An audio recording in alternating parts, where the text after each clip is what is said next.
MPC em Foco desta semana vai falar sobre as ações que o Ministério Público de Contas de Alagoas também desenvolve no âmbito nacional. Sobre essa representatividade, convidamos o Procurador-Geral do MPC, Enio Andrade Pimenta. Obrigada pela presença, doutor Enio. Seja muito bem-vindo ao nosso programa.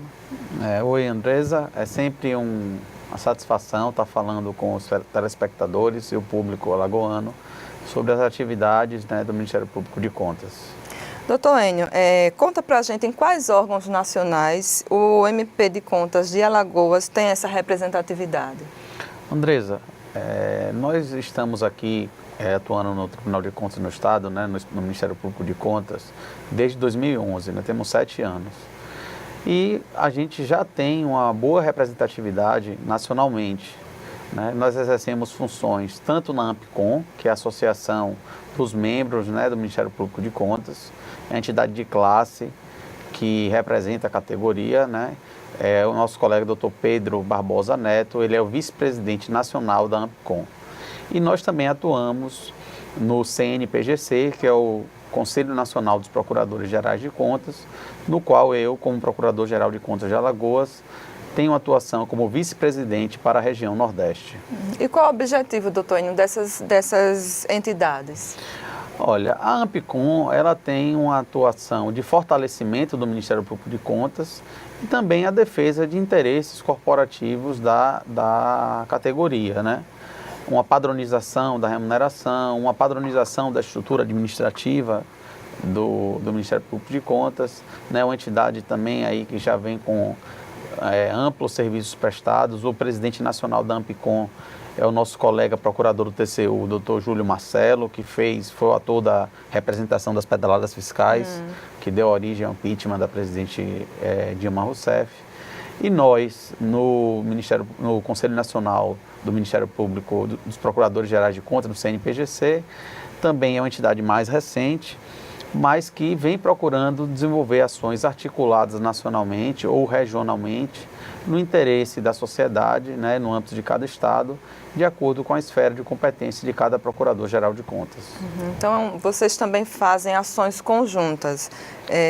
O senhor dá um exemplo para a gente assim, de uma ação que foi feita em conjunto do MPC de Alagoas com as outras instituições? Eu posso falar, a princípio, de 2 atuações, pelo menos, em que houve, inclusive, atuação do Ministério Público de Contas de Alagoas, Uma foi a auditoria do sistema prisional, diante do quadro caótico que foi detectado quanto aos presídios no Brasil inteiro, um problema que aflige não só Alagoas, mas também todos os estados do Nordeste, do sul do país.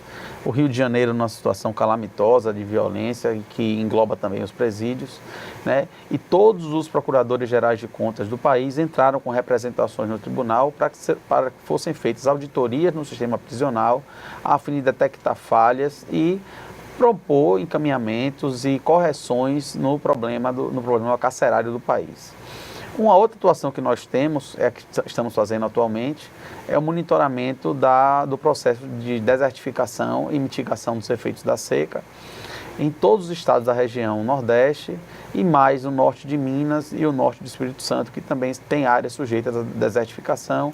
Houve uma provocação do Conselho Nacional do Ministério Público, do Conselho Nacional dos Procuradores Gerais de Contas, para que houvesse uma atuação coordenada, em todos os estados, para que a gente fizesse esse monitoramento de como anda sendo feitas essas ações de mitigação desses efeitos, Uma situação que a gente vai, inclusive, gravar um programa específico sobre isso, mas foram 2 exemplos de atuações coordenadas, capitaneadas pelo CNPGC. E vocês se reúnem de forma periódica, estão sempre em contato os procuradores gerais?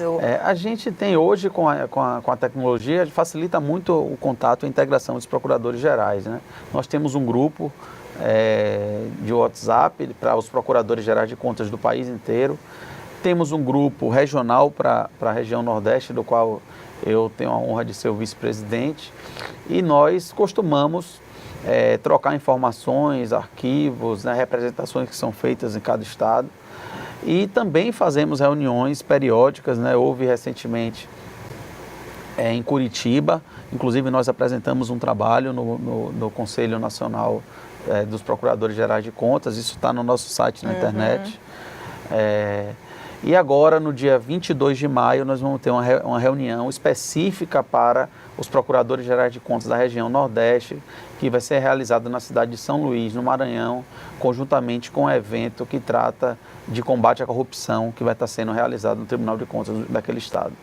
Então vocês se reúnem, se integram e as ações definidas são executadas de forma coordenada e simultânea. Exatamente. Nós temos ações coordenadas desenvolvidas e também temos ações que estão sendo feitas que possam beneficiar todos os estados do país. Eu tive recentemente em Brasília, em reuniões no Ministério Público Militar e na Controladoria Geral da União, com o objetivo de conseguir acesso ao Ministério Público de Contas do país inteiro. O procurador-geral, Dr. Ricarte, procurador-geral do Rio Grande do Norte, que é o presidente nacional do CNPGC, ele não pôde ir. Eu fui representando o CNPGC e nós estamos buscando conseguir para o Ministério Público de Contas acesso aos sistemas que são utilizados já no governo federal, de cruzamento de dados e informações, para facilitar a fiscalização, e a verificar a boa aplicação dos recursos públicos, que já é feito em âmbito nacional, pela União, pela Controladoria da União, pelo Ministério Público Militar, e a gente quer trazer essas ferramentas para os estados, para que a gente possa ter um instrumento, uma ferramenta melhor para fazer a nossa atuação. Doutor Enio, o senhor citou aí duas ações, que foram feitas de forma coordenada com os outros ministérios públicos de contas espalhados aí pelo país inteiro, que é a questão da auditoria no sistema prisional, e esse fato agora, esse tema tão importante que é a desertificação e a mitigação dos efeitos da seca. De que forma o Ministério Público de Contas de Alagoas participou dessas ações? Não, o Ministério Público de Contas, e assim, a gente tem horas que não precisa ter modéstia para falar da nossa atuação. Nós, nessas ações nacionais, nós temos sempre ocupado algum papel de destaque, ou de coordenação, ou de pelo menos estar levando informações relevantes, Está se colocando à disposição para fazer as minutas das representações que eventualmente são elaboradas, na questão da auditoria do sistema prisional, o doutor Rafael, aqui, ele participou da elaboração da minuta da representação. Nessa questão da mitigação dos efeitos da seca, nós já inclusive teve a participação minha e do doutor Danilo, da Procurador-Geral de Contas do TCE da Bahia. Nós encaminhamos um documento para a ONU, para colocar essa atuação que está sendo feita em âmbito regional aqui, para a região Nordeste, mais os 2 estados da região Sudeste. Então nós temos sempre ocupado posições de destaque, não só um destaque local, que eu reputo que o Ministério Público de Contas tem um respaldo da sociedade, da população alagoana, porque sabe da qualidade do trabalho prestado e dos benefícios que nós trazemos à população, mas também nas ações de caráter nacional e regional, nós temos o respeito dos nossos pares e a consideração dos nossos pares, tanto que fomos eleitos para papéis estratégicos nas 2 instituições, no CNPGC e na AMPCOM.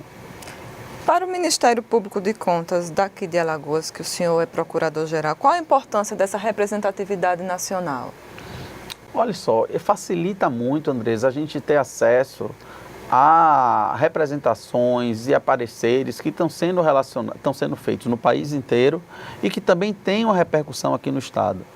Nós estamos fazendo parte também como coordenadores num grupo de concessão de incentivos fiscais nacional, e o colega do Rio de Janeiro está bem avançado já nessa questão, já desenvolvendo uma representação para tratar da ilegalidade de alguns benefícios fiscais concedidos no Rio de Janeiro.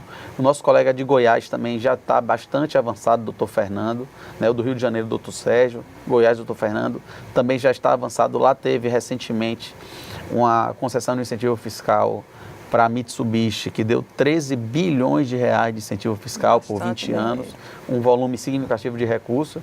E nós como estamos participando sempre dessas articulações, nós temos acesso a esses documentos, discutimos questões relevantes nacionalmente. Eu tive recentemente em Brasília também, com o nosso colega do TCU, subprocurador-geral, era ex-procurador-geral na época do julgamento das pedaladas, doutor Paulo Bugarim, né? Colocando preocupações com o PL 4778, que está para ser agora sancionado, né? E que traz malefícios enormes ao controle da administração pública. Então, nós estando engajados, ocupando esses espaços, nós temos mais acesso à informação, e informação hoje é uma grande ferramenta para poder prestar bem o nosso trabalho. Integrar essas entidades nacionais é uma forma também de fortalecer a instituição Ministério Público de Contas, não é isso, doutor? Com certeza. Na verdade, o CNPGC e a AMPCOM, eles sempre atuam de forma integrada. A última reunião que teve do CNPGC, inclusive, foi no evento da AMPCOM, porque nós somos muito poucos. Os procuradores gerais, somos 33 procuradores gerais no Brasil, né? Procuradores gerais de contas. E procuradores de contas, não chegamos a 200, estamos na faixa de 170 procuradores de contas. Então, temos que ser unidos, temos que trocar informações, temos que compartilhar dados, temos que compartilhar sistemas, né? Temos que ver técnicas de trabalho que são mais eficientes, que são realizadas em outros estados, para trazer para os nossos, para que a gente possa ter uma atuação efetiva, né? E que traga um benefício social relevante, no nosso caso aqui, para o estado de Alagoas. E as duas instituições, a AMPCOM e o CNPGC, andam juntas, como o senhor falou aí, né? Sim, claro que são entidades autônomas, mas que ambas compartilham o entendimento de que precisamos fortalecer o Ministério Público de Contas, precisamos fortalecer o controle da administração pública, precisamos fortalecer a transparência, fortalecer o controle social, né? Ter um gasto público mais eficiente.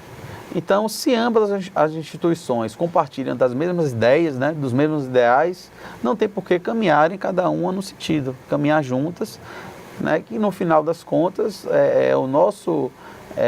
quem nos remunera é a sociedade, é para a sociedade que nós trabalhamos, é para a sociedade que nós queremos prestar um bom serviço, e entendemos que atuando de forma coordenada, compartilhada, compartilhando dados, informações, estratégias nacionais, estratégias regionais, a gente pode ser mais efetivo na boa aplicação dos recursos públicos. Ok, então, doutor Enio, nosso tempo já chegou ao final. Agradeço mais uma vez a presença do senhor aqui no nosso programa. Tá bom, obrigado, Andresa, também obrigado aos telespectadores, né, da TV Cidadã por estarem assistindo o programa MPC em Foco, e os convido para toda sexta-feira, né, iniciamos programas novos, né, temos novos programas que são reprisados, mas que toda sexta-feira assistam aos nossos programas, que o nosso trabalho é feito para vocês. E só lembrando, doutor Enio, que o nosso programa, além da TV Cidadã, também ele está disponível no nosso canal no YouTube. MP de Contas de Alagoas. E para nos seguir nas redes sociais. Isso mesmo. Obrigada, doutor Enio. Até um próximo programa. O MPC em Foco desta semana está chegando ao fim. Como falou o doutor Enio, siga o MPC de Contas nas nossas redes sociais, no Facebook, Twitter, Instagram, e também no nosso site www.mpc.al.gov.br. Até mais.